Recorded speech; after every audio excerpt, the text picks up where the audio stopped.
আসসালামু আলাইকুম। সামির আছি আপনাদের সাথে।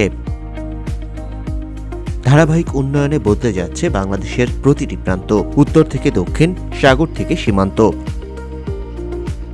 কক্সবাজার তার নৈসর্গিক সৌন্দর্যের জন্যই বিখ্যাত। এখানে রয়েছে বিশ্বের দীর্ঘতম অবিচ্ছিন্ন প্রাকৃতিক বালুকাময় সমুদ্র সৈকত, যা কক্সবাজার শহর থেকে বদরমোকাম পর্যন্ত টানা ১৫৫ কিলোমিটার পর্যন্ত বিস্তৃত।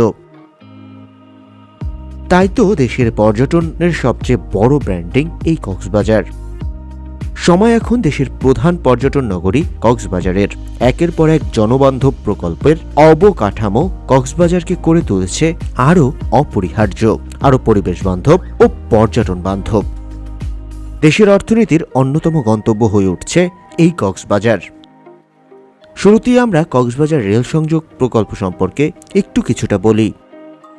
দেশজুড়ে অসংখ্য রেল স্টেশন আছে, কিন্তু কক্সবাজার আইকনিক রেল স্টেশনের মতো একটিও নেই, একথা জোর দিয়ে বলাই যায়। ঝুলুকের মতো খোলসে আবৃত মূল স্টেশন ভবনটি এখন কক্সবাজারের অন্যতম আকর্ষণ। প্রধানমন্ত্রী শেখ হাসিনা গত বছরের 11 নভেম্বর নবনির্মিত দোহাজারী কক্সবাজার রেল লাইন উদ্বোধন করেন।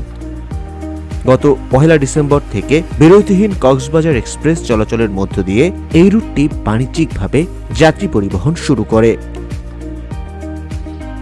এরপরে 10 জানুয়ারি থেকে ঢাকা কক্সবাজার ঢাকা রুটে দ্বিতীয় ননস্টপ আন্তনগর ট্রেন পর্যটন এক্সপ্রেস যাত্রা শুরু করেছে। গত ডিসেম্বরে শুধুমাত্র কক্সবাজার এক্সপ্রেস নামের ট্রেনটি থেকে সব মিলিয়ে 5,11,57,000 টাকারও বেশি আয় করেছে বাংলাদেশ রেলওয়ে। ফেব্রুয়ারি মাসে চট্টগ্রাম কক্সবাজার রুটে চালু হচ্ছে কমিউটার ট্রেন। নবনির্মিত এই রেলপথে প্রতিদিনই 2টি কমিউটার ট্রেন চলাচল করবে বলে জানিয়েছে কর্তৃপক্ষ। এরপরে আমরা একটু বিমানবন্দরের দিকে নজর দেই।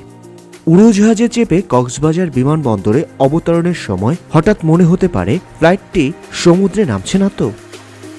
এমন মনে হওয়াটাই স্বাভাবিক, কারণ সমুদ্র ছুঁয়ে দেশের সবচেয়ে দীর্ঘ রানওয়ে তৈরি হচ্ছে এই কক্সবাজারে।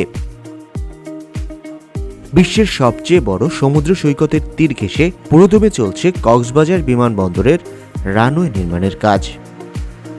দিনরাত সাগর জল ছুঁয়ে অভ্যন্তরীণ ও আন্তর্জাতিক ফ্লাইট ওঠানামা করবে এই রানওয়েতে। 2019 সালে রানওয়ে সম্প্রসারণের কাজ শুরু হয়। এরপর থেকে পুরোদমে চলছে এই রানওয়ে নির্মাণের কাজ। পূর্বের 6,775 ফুট দৈর্ঘ্যের রানওয়েটি 10,500 ফুটে উন্নীত করা হচ্ছে। আর এই কাজটি করতে সমুদ্রের কিছু অংশ ভরাট করা হয়েছে। এজন্য খরচ হচ্ছে 3,709 কোটি টাকা। রানওয়ে শোল্ডার সহ 150 ফুট প্রশস্তের 200 ফুটে উন্নীত করা এবং রানওয়ে লাইটিং ব্যবস্থাও উন্নত করা হচ্ছে, যে কাজটি এখন একেবারে শেষ পর্যায়ে।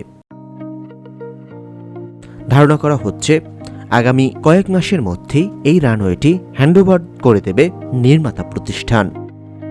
কক্সবাজার বিমানবন্দরে আন্তর্জাতিক প্যাসেঞ্জার টার্মিনাল ভবন প্রকল্পেরও বাস্তবায়ন হচ্ছে। 10,913 বর্গমিটার আয়তনের এই ভবনটি নির্মাণ হচ্ছে ভীষণ দৃষ্টিনন্দনভাবে। এটিও দেখতে হবে ঝিনুক আকৃতির। আন্তর্জাতিক মানের সব সুযোগ সুবিধা থাকবে এই ভবনটিতে।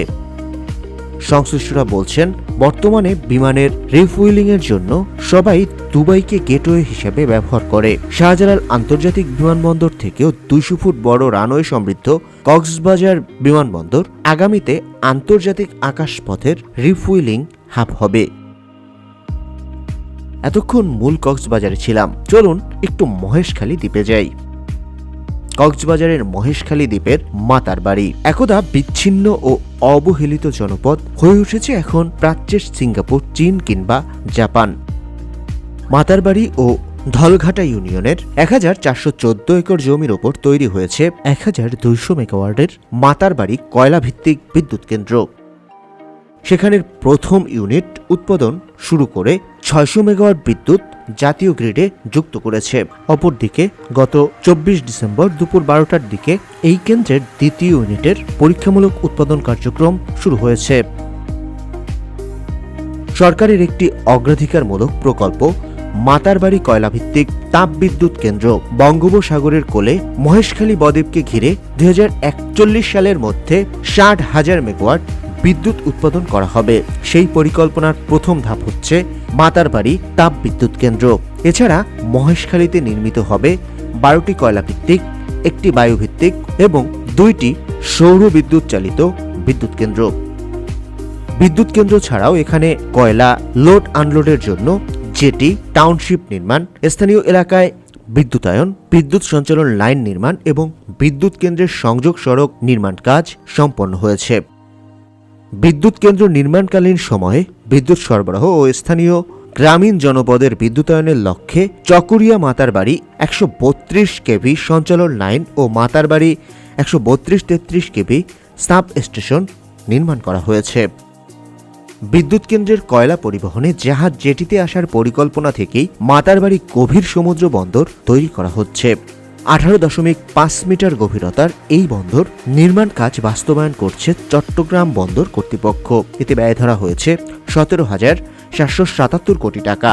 বন্দরটি চালু হলে মাতারবাড়িতে 16 মিটার গভীরতার জাহাজও ভিড়তে পারবে, যা এশিয়ার এই অঞ্চলে প্রথম। প্রকল্প সংশ্লিষ্টদের মতে এই গভীর সমুদ্র বন্দর জাপানের কাশিমা ও নিগাতার মতো দুটি ব্যস্ততম বন্দরের আদলে গড়ে তোলা হচ্ছে। আর এই বন্দর ঘিরে মহেশখালী দ্বীপ পরিণত হবে দেশের অন্যতম অর্থনৈতিক অঞ্চলে। পাহাড়ি দ্বীপ মহেশখালীতে হচ্ছে তেল পরিবহনের জন্য installation of single point mooring SPM with double pipeline প্রকল্প।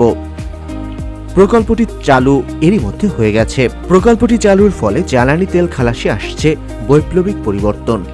একটি ভীষণ গুরুত্বপূর্ণ একটি প্রকল্প এটি। এই প্রকল্প ব্যয় 8,500 কোটি টাকা। এর ফলে আমদানি করা জ্বালানি তেল মাত্র 48 ঘন্টায় খালাস করা যাবে।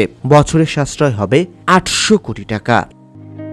এসবের বাইরেও খুরুশকুল বিশেষ আশ্রয়ন প্রকল্প, land base LNG terminal, Bangabandhu Sheikh Mujib safari park Cox's Bazar, সামুদ্রিক মৎস্য ও প্রযুক্তি কেন্দ্র, মেরিন অ্যাকোরিয়াম স্থাপনের মতো প্রকল্পের মধ্য দিয়ে নানামুখী উন্নয়ন প্রকল্পে বদলে যাচ্ছে পর্যটন নগরী কক্সবাজার।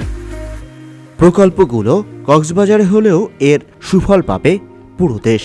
দেশের বিকশমান অর্থনৈতিক চাকা আরও গতি পাবে, এগিয়ে যাবে আমাদের সোনার বাংলাদেশ।